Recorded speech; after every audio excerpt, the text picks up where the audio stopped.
કેમ છો બાળ મિત્રો? મજામાં. આજે આપણે એક સરસ મજાની રમત રમવાના છીએ. એ રમતમાં કઈ વસ્તુની જરૂર પડે હું તમને સમજાવું.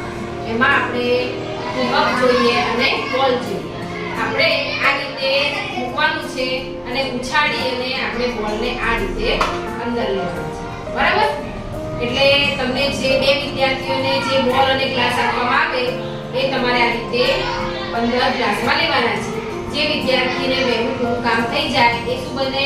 વિજેતા. અને આ રમત આપણે મેદાનમાં જઈને રમવાના છે. બરાબર ને?